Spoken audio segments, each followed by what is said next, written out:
There has been so much interest about ChatGPT, and what a better way to experiment with it by using Unity. Well, today we're going to be continuing our video series by adding ChatGPT HTTP client, which will be responsible for communicating with our API that we built in our previous video. So let's jump into my computer and start working on it. Alright guys, I'm really excited about this video where we're going to be integrating what we did on the previous one, which is to integrate the Python Flash service where we were able to call into this endpoint and then get the response back here, which is the response that comes from ChatGPT. So the goal for today is to be able to integrate this into Unity. So instead of actually using our HTTP call examples to make a post, we're going to be making a post from Unity and getting that information to display in the canvas. So if I go here, you're going to see that I have a UI already set up for you. This is very simple. I just have a button in here that we're going to be using today. And let me go ahead and disable here the gizmos. So we're going to be clicking on that, and that's going to be making an HTTP call. Then we're going to be displaying that information here in the actual code view. So this one I decided to do more of a scrollable view because we're going to be getting a lot of coding here. So just know that the response is going to be added and displayed here in the logger, that text. So couple of requirements that I'm going to be putting in the description of this video is you're going to need this core folder here, which is going to contain a logger and a singleton. And I'm using the logger in here to basically write to this text box. And the singleton, I'm going to be using it to be able to create a single instance of all the different classes that we're going to be creating for this project. So the first thing that I'm going to be focusing today is going to be a couple of different contracts and settings that we're going to be needing. So the first one is going to be a ChatGPT settings that is going to know how to communicate with the service. So I'm just going to create a new C# script, and this one we can call it ChatGPT settings. Let's go ahead and hit enter.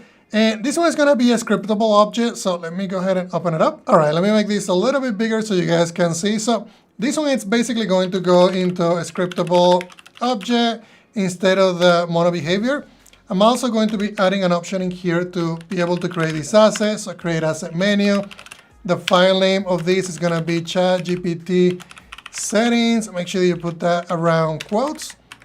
And then I also want to have this available into a specific menu name. So we can just put this on ChatGPT, and we can say ChatGPT settings.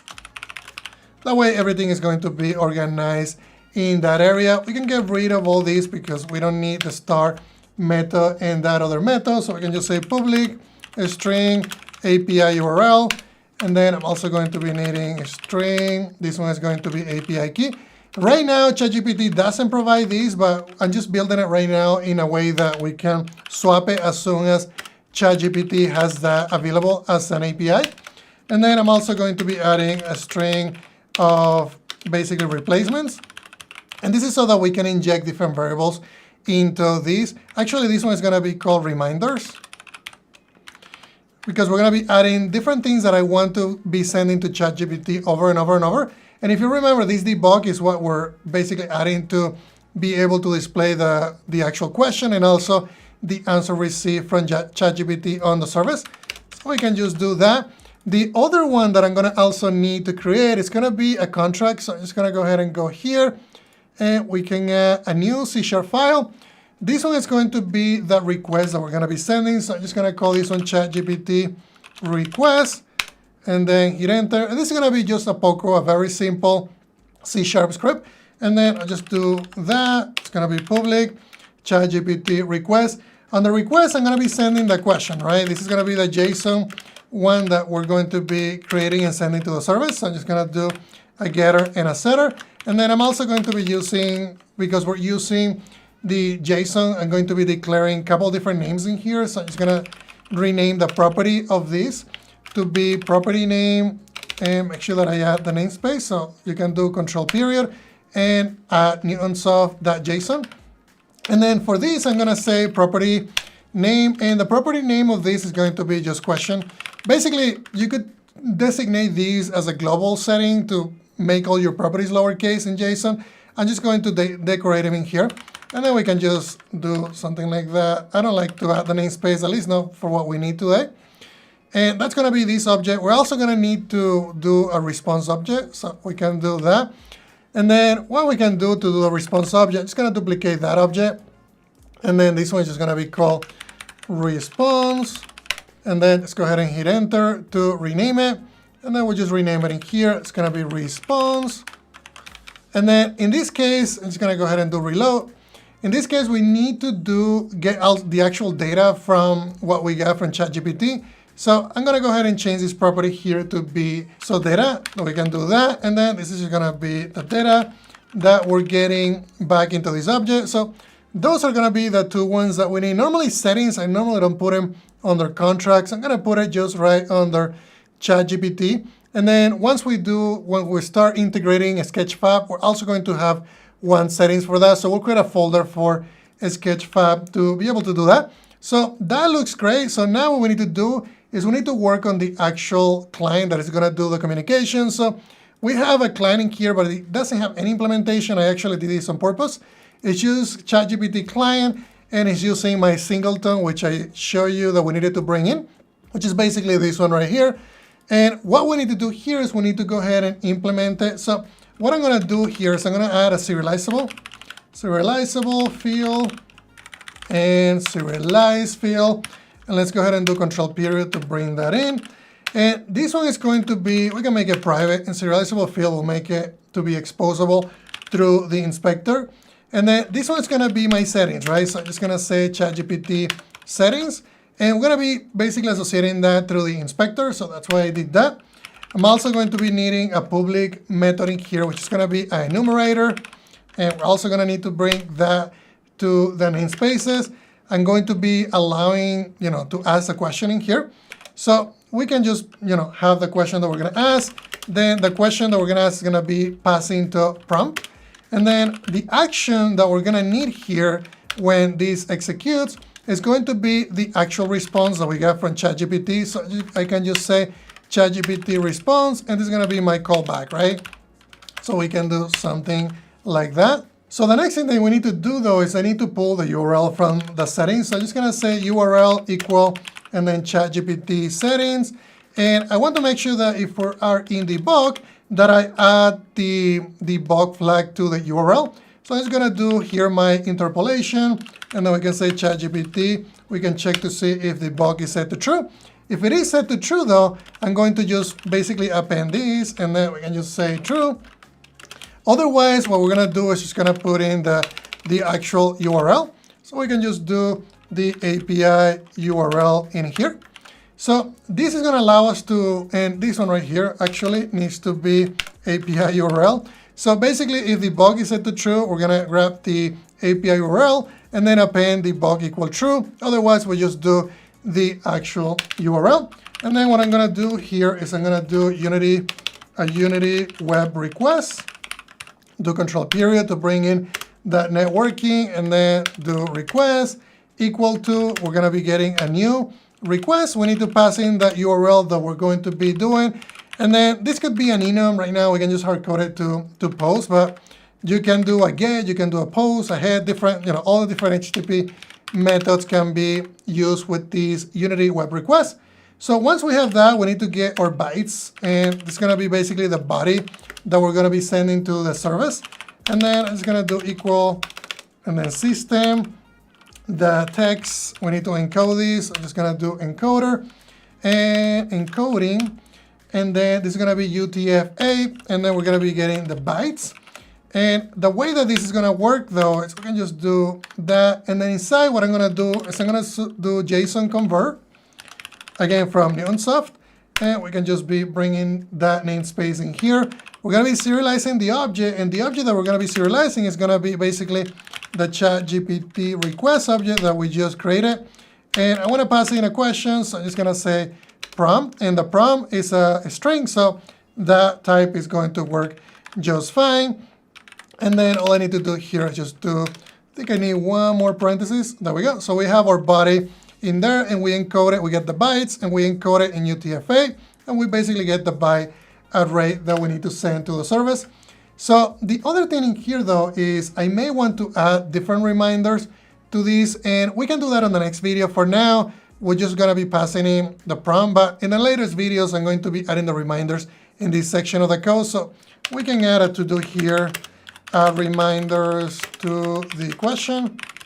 And that way we don't forget to do this on the next one. We can just make sure you do it together. And then a couple of things in here that we're going to need. We need an upload handler. And then we're going to be, so this is how you basically pass in the body into an HTTP post. And then the next thing that I'm going to need is make sure that this is set to raw. So there we go. The next thing that I'm going to need is I'm going to need to do a download handler so that we can get the data back. And we can just do that. And then download handler buffer. And then we just create it. Then request. This is going to be, so these ones are going to be set to true because I had a lot of issues with some of these. So just make sure that we are disposing the upload handler. I also need to do the same thing. There should be 3 that I need to dispose. And then I can do that. And the last one is going to be download. I think I had the upload. Yep. And we can just do this in order. We can do the download, then the upload, then the certificate. And then now we're ready to be able to send this request. So I'm just going to do, actually, we need to send some headers because we need to designate this is going to be JSON. So I'm just going to need to do content type. And then you can do comma, application.json. And you can put this in a configuration or maybe as a constant on the top. For now, we can just do a string. And then we can just say yield return. And we can just now send the actual request. So we can do send web request. And this is basically gonna return, that way we can keep running things in Unity. But it's going to, once it's completed, we're going to be basically getting that request, the response back. So we can just check to make sure that the request was successful. So I can just say result. And we can check a couple of things in here. The result is going to be if we got a connection error, or let's say that we can say result equal to the other one that I also had was a data processing error. And obviously you can do your own, exception handling in here, any error handling that you like to do, you can do that. For now, we can just say log it. We can say request that error and then go ahead and log it. I'm going to put it in a log. That way we don't stop things from running. And we can just say else. And if everything was successful at this point, we're going to get the data, right? So how do we get the data? We can say response text or response info, and then request that download handler. And this has a text property that we can get the data from. And then we can just say response. This is going to be the actual object. And we can do something like response actually new. And this is going to be my ChatGPT response. And remember, we get the data property in here, and we can set it to response info. And in later videos, we're going to be adding an extension method to basically clean up this data because we wouldn't want all the explanations to come back in, because sometimes ChatGPT may want to do that even though we tell it not to include explanations. So anyways, we can do now a callback and then send back our response object. And if you're noticing here, this is going to be our action, right? And it takes a response, which is going to basically pass this to whoever called this, and we're going to be able to call into another method and then get the response back to the logger. So I know this is a lot, and if you're not familiar with HTTP requests and responses, this might be a little intimidating, but you can just follow along to what I did to be able to implement it. Okay, so now let's go into Unity. And in Unity, we're going to be creating what's called a ChatGPT tester. And that's the one that is going to be doing all the different requests and getting the information into the log. Okay, so to do that, what I'm going to do is I have an object in here called ChatGPT tester. And you can just create a new script and then create a game object. And once you do that, you're going to have something like this, which is very simple. There's really nothing in it other than a mono behavior that doesn't have any implementation. So what we need to do here is I'm going to do a serialized field. And then we need to bind our button, right? That we're going to be making a call to ChatGPT is the one that is going to be initializing the action. And it's going to be just an ask button. I also need to get the prompt, right, that we're going to be sending to the service. So I'm just going to do private string, and then we can just say prompt. And in later videos, we're going to do an object instead of just a string, because we're going to be having a lot more implementation in it. And then the next thing that I need to do though is I need to do an execute method that we're going to be executing from the as button. So I can just say execute, and we can say execute prompt, or just execute, I think works just fine. So right now we don't really have much, right? Other than this implementation, I also need to do another method that it's going to be processing the response. So I'm just going to say process response, and the response is going to be this object right here, and we can just say response. And this is where we can actually, log this information. We can say logger instance, and again, you need this logger from my core package, which I'm going to be putting in the description. And then we can just say response.data, or we can log it to the actual text box that we have. So we can do that as well. So, but first we need to do a core routine in here, a core routine. And this core routine is going to be calling into our, basically our ChatGPT client. And then it's a singleton. So now we can call the method that we just created. We need to pass in the prompt. And remember, this is going to take a callback. So the callback is going to be the response. So I'm just going to do a lambda here. And then the lambda, it's going to be calling into the process response object in here. And I'll just pass in R. So it's just a quick way of doing this. You can also use curly braces, calling to that. I mean, this works really well. So the other thing that I'm going to do, though, is we can also add TextMesh Pro. And we can go back into Unity here. And we can log it into here so you guys can see that that is working, other than looking through the debug.log. So I never remember the name of this object for some reason. We can just go ahead and edit. And I'm just going to do this. And I wish I used an easier name to remember, but we can do serializable field and then private. And then we can just say this is going to be the actual displayable area that has the information. So I think I call it logger.text. And in this case, it's going to be our answer, right? So we can say ChatGPT, and then answer. And we can just basically map that to it. And then control period to bring it in. And now we should have everything that we need to be able to do this. So let's go back into Unity. Okay, so now that we have that, we need to bind a couple of things. If you go into our as button, we need to tell the as button that we're going to be calling into the client. So I need to go ahead and associate these on the onClick, and then go into the tester, and then call my execute. I also need to go into the tester, though, and then bind my as button so that it can get executed. I also need to get the answer on the right text box, and then this is going to be the question that we may want to ask. So for that question, though, we can go in here and be a little bit lazy, and we can just copy and paste this. So I'm going to go ahead and just copy that and paste it. Create a Unity C# script with displays a hello world, and basically with the debug.log, something like that works just fine. And what I'm going to do is, I think that's everything that we need. I'm just going to go ahead and hit play. And I want to see the answer display. So what I'm going to do, because this service is already running, we can just make this a little smaller here. And basically, we can just put this here and then this here. That way we can see everything. We don't need that. OK, so I just want to focus on this area. So what I'm going to do now that this is playing, I'm going to go ahead and click Ask. And as soon as you hit Ask, you're going to get an error. OK, so let's see what we did incorrectly. We can double click in here. And it's saying that this object, and that's true, we didn't create a ChatGPT setting. So this is actually perfectly fine. And we can go into project here. And then we can go into settings. And this is an important step because it doesn't know where to go. I'm going to go into ChatGPT settings. We can just give it that name. So the URL, though, that's going to be the URL of the service that we're going to be using. So remember, this is the default service. So we can just add the URL in there, and we can hit enter. And I'm also going to be setting debug equal true. We don't need an API key because right now we're using a wrapper that has already everything that it needs to authenticate. So now what we need to do is I'm going to be creating a client in here. So I'm going to go ahead and right click and then create empty. It's going to be ChatGPT and then our client. And we can just set this to 000.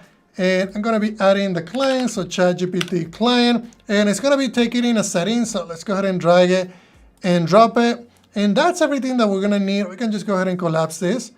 And I'm gonna put my clients on the very top, and then we should have, everything that we need in here. The API URL, the bug is set to true, and reminders, it's also showing, so which it doesn't have any information, but now we should be able to test it. We go ahead and go back and then hit play. And I'm gonna go ahead and focus on this area because we should see the information popping up in there. And you can see that the endpoint is currently not found for some reason. It says 404, not found. Okay, so I think I found the issue is we never specified the actual endpoint. So remember, this was ChatGPT and then question. We need to make sure that we include that because that is the entire URL of the endpoint that we created. So let's go ahead and try that one more time. I'm gonna go ahead and hit play because it said 404. It didn't really know how to get to the root.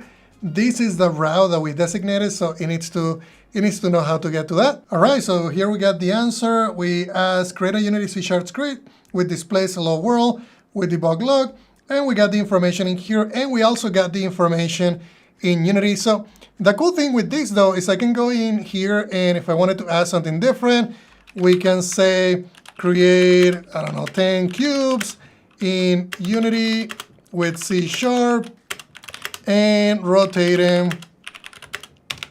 We can say 180 degrees on Y. And we can just change the question like that and then just go ahead and hit play and then just ask the question one more time. So we can go in here and then just put this on the right. And you can see that we did get the question that we asked, create 10 cubes in Unity with C# and rotate them 180 degrees. Right now, there's not gonna be, those cubes are not gonna be created because we're just displaying the information, but in the future, we could actually make sense of what we're getting back and basically run it on runtime with Unity, which is what I did on my final prototype. So let's just wait and see what happens this time around. Okay, so we did get the answers in here, and you can see that it is logging, and we can see the whole thing. I can see you can attach the script with Unity scene, and when the scene is played, blah, blah, blah, blah. And I can also see it created a loop, which is really cool. You can also see it here because we have the bug set to true.